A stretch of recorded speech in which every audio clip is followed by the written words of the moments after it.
Hello friends, this is Sonali Ahuja. Welcome to our channel Only Civil Service. As you know, हमारी cytology की series चल रही है जिसमें हम सेल ऑर्गेनेलीज पढ़ रहे थे। सेल ऑर्गेनेलीज की भी 2 वीडियोस फ्रेंड्स आ चुकी हैं जिसमें मैंने काफ़ी ऑर्गेनेलीज को कवर कर दिया है। अब ये जो लास्ट वीडियो है हमारी सेल ऑर्गेनेलीज में, इसकी में हम जो रिमेनिंग बची हुई सेल ऑर्गेनेलीज है उनके बारे में पढ़ेंगे। सो इस वीडियो में फ्रेंड्स हम पढ़ने वाले हैं सेंट्रोसोम, प्लास्टिड्स, वैक्यूल और माइक्रोबॉडीज के बारे में। सो फ्रेंड्स, सबसे पहले मैं स्टार्ट करती हूँ सेंट्रोसोम से। सेंट्रोसोम क्या होते हैं? तो also knows as centrioles. Centrosome को फ्रेंड्स सेंट्रियोल्स भी कहा जाता है। अब सबसे पहले जो क्वेश्चन आपसे पूछा जाता है friends, that is about discovery. Discovery किसने की थी? तो जो सेंट्रोसोम है उसकी डिस्कवरी की थी वैन बेंडेन ने 1887 में। फ्रेंड्स, सेंट्रोसोम की डिस्कवरी की थी वैन बेंडेन ने। लेकिन जो इसका स्ट्रक्चर है, ये सेंट्रोसोम जैसे स्पिंडल शेप्ड, ये आप देख सकते हैं फ्रेंड्स। ये सेंट्रोसोम है, इसका जो स्ट्रक्चर देने वाले साइंटिस्ट थे टी बोवरी। इनका स्ट्रक्चर किसने दिया था? टी बोवरी 1888 में। एक साल बाद फ्रेंड्स सबसे पहले इसको डिस्कवर किया था वैन बेंडेन ने। उसका स्ट्रक्चर दिया था टी बोवरी ने। ये सभी एनिमल सेल्स में प्रेजेंट होता है except mature mammalian RBC. Friends, सिर्फ मैच्योर आरबीसी के अलावा जितनी भी एनिमल सेल्स हैं उन सब में सेंट्रोसोम प्रेजेंट होता है। ये हमने बात करी उसकी डिस्कवरी के बारे में और उसकी प्रेजेंस के बारे में। नेक्स्ट हम देखेंगे सेंट्रोसोम्स क्या होते हैं। Centrosomes are organelles which serve as the main microtubule organising centre for animal cells. Friends, ये देख सकते हैं ये एक एनिमल सेल है। इसके अंदर ये एनिमल सेल है। इसके अंदर आप यहाँ पर देख सकते हैं सेंट्रोसोम, ये स्पिंडल शेप्ड में ये 2 सेंट्रोसोम्स प्रेजेंट है। ये माइक्रोट्यूब्यूल ऑर्गेनाइजिंग सेंटर्स होते हैं। Centrosome made up from arrangement of 2 barrel shaped cluster of microtubules. 2 microtubules के मिलने से, उसके क्लस्टर से क्या बनते हैं? सेंट्रोसोम बनते हैं। इसी को हम क्या बोलते हैं? सेंट्रियोल्स बोलते हैं। और एक जो complex of proteins that help additional microtubule to form, और एडिशनल माइक्रोट्यूब्यूल्स को बनाने में प्रोटीन हमारी हेल्प करता है। सो फ्रेंड्स, हमने यहाँ पे क्या देखा कि सेंट्रोसोम माइक्रोट्यूब्यूल ऑर्गेनाइजिंग सेंटर है। सेंट्रोसोम 2 बैरल शेप्ड माइक्रोट्यूब्यूल के क्लस्टर से बने होते हैं जिन्हें सेंट्रियोल्स बोलते हैं। और अगर एडिशनल माइक्रोट्यूब्यूल फॉर्म करने हैं तो उसके लिए प्रोटीन हेल्प करता है। तो ये सेंट्रोसोम का स्ट्रक्चर है। इसे क्लस्टर में फ्रेंड्स आप देख सकते हैं किस तरीके से ये आपस में, आपको ये पाइप शेप दिखाई दे रहा है। आपस में जुड़ जुड़ के एक पूरा उसने सेंट्रियोल फॉर्म किया है। उसके बाद बात आती है साइटोस्केलेटन। फ्रेंड्स, जो साइटोस्केलेटन है इसके अंदर माइक्रोफिलामेंट्स, माइक्रोट्यूब्यूल्स और इंटरमीडिएट फिलामेंट्स से मिलकर एक साइटोस्केलेटन बनता है। माइक्रोट्यूब्यूल्स की हम बात कर चुके हैं हमारे प्रीवियस वीडियो में, और अभी हमने ये भी देख लिया है कि जो सेंट्रोसोम है ये भी एक तरीके का माइक्रोट्यूब्यूल ऑर्गेनाइजिंग सेंटर है। तो जो हमारा साइटोस्केलेटन होता है वो माइक्रोफिलामेंट्स, माइक्रोट्यूब्यूल और इंटरमीडिएट फिलामेंट्स से मिलकर बना होता है। और जो माइक्रोफिलामेंट्स है वो एक इंपॉर्टेंट रोल प्ले करते हैं इन सेल मोशन में। फ्रेंड्स, हमने बात करी थी साइटोप्लाज्मा की, जिसके बारे में मैंने आपको यूकैरियोटिक और प्रोकैरियोटिक सेल का जब डिफरेंस करवाया था तो उसमें मैंने आपको बताया था कि जो साइटोप्लाज्म हमारे सेल के अंदर फ्लूइड होता है, विस्कस फ्लूइड, वो मूवमेंट करता है। तो उसका मूवमेंट कराने में और उसका शेप चेंज करने में, सेल का मोशन के लिए और उसके शेप चेंज करने में माइक्रोफिलामेंट्स बहुत ज़्यादा हेल्प करते हैं।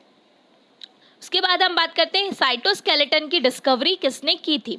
तो जो साइटोस्केलेटन की डिस्कवरी है वो की थी डी रॉबक्रिट्स एंड फ्रैंकाई ने। फ्रेंड्स, साइटोस्केलेटन की डिस्कवरी किसने की थी? डी रॉबक्रिट्स एंड फ्रैंकाई ने 1953 में। उसके बाद इसका साइज भी कभी पूछा जाता है तो जो साइटोस्केलेटन है उसका साइज होता है 8 से 10 नैनोमीटर, 8 to 10 नैनोमीटर। उसके साइंटिस्ट भी आपको रखने हैं कि इसको डिस्कवर करने वाले साइंटिस्ट का नाम क्या था? डी रॉबक्रिट्स एंड फ्रैंकाई। अब मैंने अभी आपको बताया कि जो साइटोस्केलेटन है वो सेल को मोशन कराने के लिए और उसके शेप के लिए हेल्पफुल होता है। तो जो मोशन कराने का काम करते हैं वो होते हैं सिलिया एंड फ्लैजिला।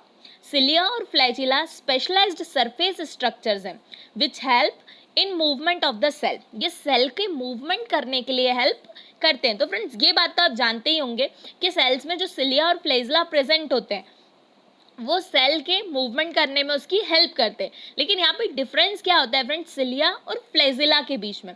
तो जो when these surfaces structures are very short and numerous they are termed as cilia।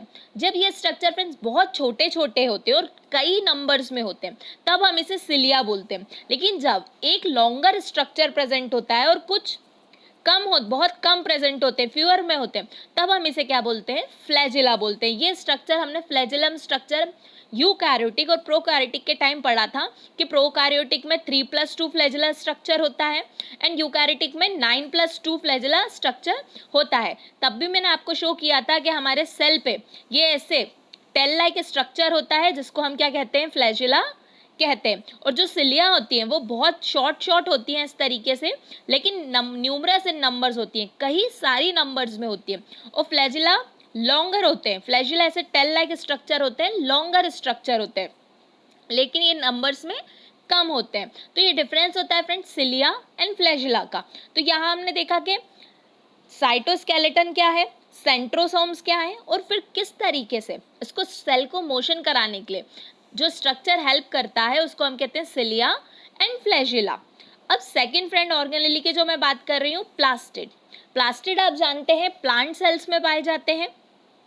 Plastids क्या होते हैं? Flat circular protoplasmic structures scattered in the cytoplasm. Friends हमारी सेल के अंदर यहाँ पूरा साइटोप्लाज्म फिल होता है, इसी के अंदर माइटोकॉन्ड्रिया की तरह ये दिखाई देता है। इसका शेप बिल्कुल माइटोकॉन्ड्रिया की तरह है, लेकिन ये सिर्फ प्लांट सेल में पाए जाते हैं, ये एनिमल सेल में पाए नहीं जाते हैं। लेकिन इनका शेप जो है माइटोकॉन्ड्रिया की तरह ही दिखाई देता है इस तरीके से फ्रेंड्स। और ये पूरे साइटोप्लाज्म में स्कैटर्ड रहते हैं, फ्लैट होते हैं और सर्कुलर स्ट्रक्चर होते हैं। अब हम बात करते हैं प्लास्टिड की डिस्कवरी की। तो जिसने सबसे पहले डिस्कवर किया था प्लास्टिड्स को वो थे अर्नेस्ट हैकल। अर्नेस्ट हैकल ने 1865 में सबसे पहले बताया था कि प्लांट सेल के अंदर प्लास्टिड्स प्रेजेंट होते हैं, लेकिन तब इनने इसको नाम प्लास्टिड नहीं दिया था। ये जो टर्म है प्लास्टिड वो देने वाले थे शिम्पर। शिम्पर ने नाम ये टर्म दिया था 1885 में। अब फ्रेंड्स पहले भी मैंने आपको बताया कि जो प्लास्टिड है सभी प्लांट सेल में और प्लस यूग्लिना में प्रेजेंट होते हैं, लेकिन जितने भी बैक्टीरिया फंगई और ब्लू ग्रीन अलगी है इसके अंदर प्लास्टिड्स प्रेजेंट नहीं होता है। इसके बाद फ्रेंड्स टाइप्स ऑफ प्लास्टिड्स की हम बात करें कि ये प्लांट सेल में मिलेगा और यूग्लिना में प्रेजेंट होता है। तो ये कितने टाइप का होता है? ये अलग अलग पार्ट्स में मिलता है, इसकी अलग अलग प्रॉपर्टीज हैं। उसके बेसिस पे हमने इसको 3 टाइप्स में बांटा हुआ है। 3 डिफरेंट काइंड्स है प्लास्टिड्स के, ल्यूकोप्लास्ट, क्रोमोप्लास्ट एंड क्लोरोप्लास्ट। तो सबसे पहले फ्रेंड्स हम बात करेंगे ल्यूकोप्लास्ट की। Leucoplast are colourless organelles in which there is absence of any pigment। Leucoplast friends colourless organelle होते हैं, इनके अंदर किसी भी तरीके का ऐसा पिगमेंट प्रेजेंट नहीं होता जो कलर देता हो। इसमें किसी भी तरह का पिगमेंट प्रेजेंट नहीं होता, इसलिए ये कलरलेस होते हैं। लेकिन ये पाए कहाँ कहाँ पा जाते हैं? जितनी भी सेक्स सेल्स होती हैं, स्टोरेज सेल्स होती हैं, रूट्स और अंडरग्राउंड स्टेम्स यहाँ पर आपको देखने को मिलेगा। कहाँ कहाँ friends? Sex cells, storage cells, roots and underground stems. अब ये इन जगहों पे पाया जाता है, रूट्स में, स्टेम्स में। तो इसका काम क्या होता है? स्टार्च ग्रेन फॉर्म करना, स्टार्च को बनाने का काम ये करता है, उसको उनके फूड के लिए यहाँ पे स्टार्च बनाने का काम करता है ल्यूकोप्लास्ट। अब फ्रेंड्स हमारा सेकेंड टाइप है। अब ल्यूकोप्लास्ट को भी हमने यहाँ पे देखा था कि प्लास्टिड्स को 3 टाइप्स में बांटा है, ल्यूकोप्लास्ट, क्रोमोप्लास्ट, क्लोरोप्लास्ट। अब ल्यूकोप्लास्ट को भी फर्दर हमने 3 टाइप्स में डिवाइड किया है, जो है अमाइलोप्लास्ट, एलायोप्लास्ट, प्रोटीनोप्लास्ट। तो फ्रेंड्स जो सबसे पहला है हमने पता है कि इसका काम क्या है? स्टार्च को फॉर्म करना। तो जो अमाइलोप्लास्ट है ये उस लार्ज अमाउंट ऑफ स्टार्च को स्टोर करता है, और ये कहाँ पे पाया जाता है? रूट्स में पाया जाता है। फ्रेंड्स आप जानते हैं कि प्लांट्स में रूट्स क्या करते हैं? स्टार्च को वहाँ पर बनाने का काम करते हैं, और बाकी सारे पार्ट्स में, बाकी बॉडी पार्ट्स में उसके जितने भी ब्रांचेस हैं, लीव्स हैं, स्टेम है, सब में पहुँचाने का काम करता है। सेकेंड टाइप होता है एलायोप्लास्ट। इलायोप्लास्ट फैट्स को स्टोर करते हैं और ये सीड्स में पाए जाते हैं। इलायोप्लास्ट कहाँ पाया जाता है? सीड्स। फ्रेंड्स यही इंपॉर्टेंट है जो आपको ध्यान रखना है कि ये जो पिगमेंट्स है पाए कहाँ जाते हैं। तो एमाइलोप्लास्ट पाया जाता है रूट में, इलायोप्लास्ट पाया जाता है सीड्स में, और जो प्रोटीनोप्लास्ट है, प्रोटीनोप्लास्ट नाम से ही क्लियर हो रहा है फ्रेंड्स, इसमें क्या स्टोर करता है? प्रोटीन, और ये भी सीड्स में पाया जाता है। तो ये 3 ल्यूकोप्लास्ट के फॉर्म है, अमाइलोप्लास्ट, इलायोप्लास्ट एंड प्रोटीनोप्लास्ट। अब प्लास्टिड का सेकेंड टाइप है क्रोमोप्लास्ट। क्रोमोप्लास्ट, क्रोमो यानी फ्रेंड्स आप जानते हैं किसी भी तरीके के लाइट पिगमेंट की बात हो रही है जिससे कोई लाइट आएगी, तो chromoplast is carrying pigment which imparts colours to plants. Plants को कलर देने का काम करता है chromoplast. There is a coloured plastid which has usually red, yellow and orange. अब ये कलर देने का काम करता है प्लांट्स को, तो कौन कौन सा कलर हो सकता है? रेड, येलो और orange. Chromoplast is found in the colour. जितने भी कलर्ड पार्ट स्ट्रक्चर होते हैं प्लांट के, प्लांट में जैसे फ्लावर आप देखते हैं अलग अलग कलर के आपको दिखाई देंगे। जो इंटीरियर्स होते हैं फ्रूट्स के, फ्रूट्स भी आपको अलग अलग कलर के मिलेंगे। सीड्स भी हर एक प्लांट के अलग अलग कलर के होते हैं। तो जहाँ पर भी प्लांट के जिस पार्ट में आपको कलर देखने को मिलता है वहाँ पर क्या प्रेजेंट होता है? क्रोमोप्लास्ट प्रेजेंट होता है। तो क्रोमोप्लास्ट का काम क्या है? प्लांट्स को कलर देने का काम है। अब इसका थर्ड टाइप है जो सबसे इंपॉर्टेंट टाइप होता है प्लास्टिड का, वो है क्लोरोप्लास्ट। सबसे पहले जो क्लोरोप्लास्ट है उसको फर्स्टली प्रोनाउंस्ड किया था शिम्पर ने 1883 में। इसको सबसे पहले प्रोनाउंस्ड करने वाले थे शिम्पर 1883 में। अब ये है क्या? क्लोरोप्लास्ट आपने सुना होगा कि जितने भी प्लांट्स हैं वो अपना फूड खुद प्रिपेयर करते हैं, अपना खाना अपना भोजन स्वयं बनाते हैं फोटोसिंथेसिस की प्रोसेस करके। तो ये जो फोटोसिंथेसिस की प्रोसेस होती है वो एक पिगमेंट की वजह से होती है, एक ग्रीन कलर्ड पिगमेंट के कारण होती है जिसे हम क्या कहते हैं? क्लोरोफिल। क्लोरोफिल की वजह से होती है। तो ये कहाँ पाया जाता है? This is made up of the green coloured substance called chlorophyll in which magnesium metal is present by the help of chlorophyll. The phenomena of photosynthesis is completed. The chloroplast is also called kitchen of the cell. तो friends अभी मैंने आपको बताया है कि chloroplast में एक pigment present होता है जिसे हम क्लोरोफिल कहते हैं। इसी क्लोरोफिल की हेल्प से जो प्लांट्स है वो वाटर, सनलाइट, कार्बन डाइऑक्साइड और क्लोरोफिल की प्रेजेंस से सब मिलकर अपना फूड प्रिपेयर करते हैं, और इस पूरे फिनोमिना को हम कहते हैं फोटोसिंथेसिस। इस फोटोसिंथेसिस फिनोमिना को कंप्लीट करने की में हमारी सबसे ज़्यादा हेल्प करता है क्लोरोप्लास्ट। इसलिए फ्रेंड्स क्लोरोप्लास्ट को हम किचन ऑफ द सेल भी कहते हैं। ये पूछा जाता है फ्रेंड्स कि किचन ऑफ द सेल किसे कहा जाता है? तो क्लोरोप्लास्ट। क्यों कहा जाता है? क्योंकि क्लोरोप्लास्ट में एक पिगमेंट प्रेजेंट होता है क्लोरोफिल, जो प्लांट्स की हेल्प करता है अपना फूड खुद प्रिपेयर करने में। अब ये आप देख सकते हैं ये स्ट्रक्चर है क्लोरोप्लास्ट का। क्लोरोप्लास्ट डबल मेम्ब्रेनस स्ट्रक्चर है, ये आउटर मेम्ब्रेन है, ये इनर मेम्ब्रेन है, इसमें डबल मेम्ब्रेन प्रेजेंट होती है। उसके बाद यहाँ आप देख सकते हैं कि ये एक थाइलाकोइड, ये एक तरीके का ये जो कॉइन टाइप स्ट्रक्चर आपको दिखाई दे रहा है इसको हम कहते हैं थाइलाकोइड। और जब इन्हीं थाइलाकोइड्स को एक के ऊपर एक इस तरीके से अरेंज किया जाता है तब ये कहलाता है ग्रेनम। तो ये क्या कहलाता है? ग्रेनम। और इस ग्रेनम और थाइलाकोइड्स के बीच में आसपास जितनी भी खाली जगह है यहाँ पे एक्वास स्पेस होता है, एक फ्लूइड भरा होता है जिसको हम कहते हैं स्ट्रोमा, तो ये स्ट्रक्चर होता है क्लोरोप्लास्ट का। The chloroplast has an inner and outer membrane. तो यहाँ मैं आपको बता चुकी हूँ कि 2 मेम्ब्रेनेज स्ट्रक्चर है, डबल मेम्ब्रेनेज स्ट्रक्चर है क्लोरोप्लास्ट, एक आउटर मेम्ब्रेन होती है और एक इनर मेम्ब्रेन होती है, with an empty intermediate space in between. इसके बीच में स्पेस होता है जिसको हम क्या बोलते हैं? जिसको हम कहते हैं stroma. Inside the chloroplast the are stacks of thylakoid called grana. इसके अंदर ये जो थाइलाकोइड्स पूरी स्टैक बना लेती है आपस में एक के ऊपर जमा होकर, इसको हम कहते हैं grana. As well as stroma the dense fluid inside of the chloroplast. और ये जो फ्लूइड यहाँ पे भरा होता है ये स्पेस के बीच में, इसको हम कहते हैं stroma. These thylakoid contain the chlorophyll that is necessary for the plant to go through photosynthesis.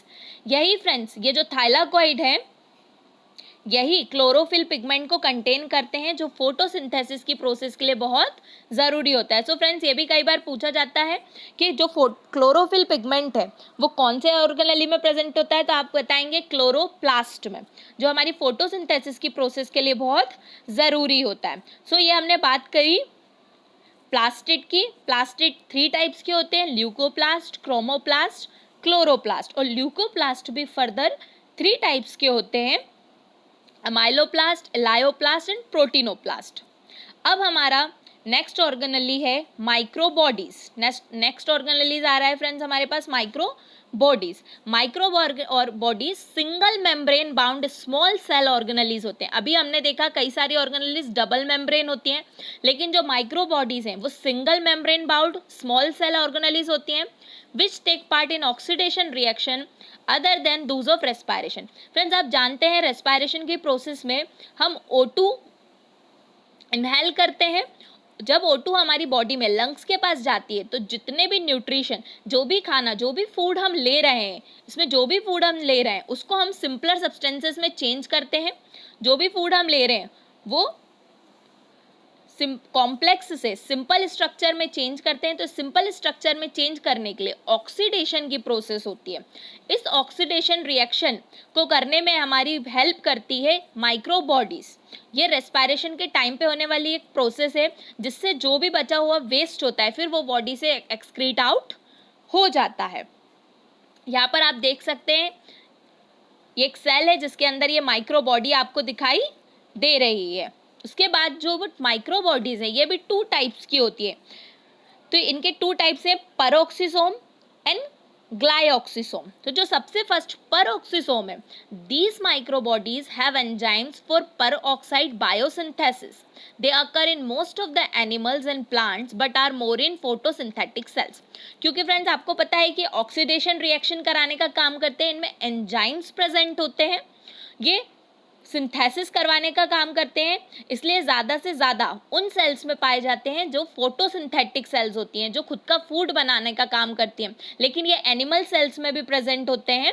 तो ये लेकिन अधिकतर ये उन्हीं सेल्स में पाए जाते हैं जहाँ फोटोसिंथेटिक सेल्स होती हैं, जो फोटोसिंथेसिस करने का काम करती हैं। और जो सेकेंड हमारा टाइप होता है that is glyoxysomes. Glyoxysomes microbodies occur only in fat of plant cells where they take part in oxidation of fats. Glyoxysomes friends, glyoxysomes microbodies सिर्फ प्लांट सेल्स में पाई जाती हैं। यहाँ पे ये फैट के ऑक्सीडेशन का काम करती हैं। सो हमने देखा कि जो परऑक्सीसोम्स है वो फोटोसिंथेटिक सेल्स में ज़्यादा पाई जाएंगी, लेकिन ये एनिमल सेल्स में भी प्रेजेंट होती हैं। ये सिंथेसिस करने का काम कर रही है, निर्माण करने का काम कर रही हैं। लेकिन जो ग्लाइऑक्सीसोम्स है वो फैट्स का ऑक्सीडेशन कराने का काम करती हैं, और ये सिर्फ प्लांट सेल्स में पाई जाती है। सो फ्रेंड्स, आज हमने ये 4 सेल ऑर्गेनेलीज के बारे में पढ़ा है, microbodies, centrosome, plastid, vacuoles and microbodies. और इसी के साथ हमारा सेल ऑर्गेनेलीज कंप्लीट हुए। हमने मोस्ट ऑफ द सभी सेल ऑर्गेनेलीज को कंप्लीट कर लिया है। अब हमारे साइटोलॉजी चैप्टर के सिर्फ 2 टॉपिक्स बचे हैं, animal cell and plant cell and cell division. So हम आने वाली नेक्स्ट वीडियोस में उसको कंप्लीट करेंगे, और इसी के साथ हमारा साइटोलॉजी चैप्टर कंप्लीट हो जाएगा। So thank you friends for watching. अगर कोई भी डाउट हो तो right it in comment section. Do like, share and subscribe. Thank you.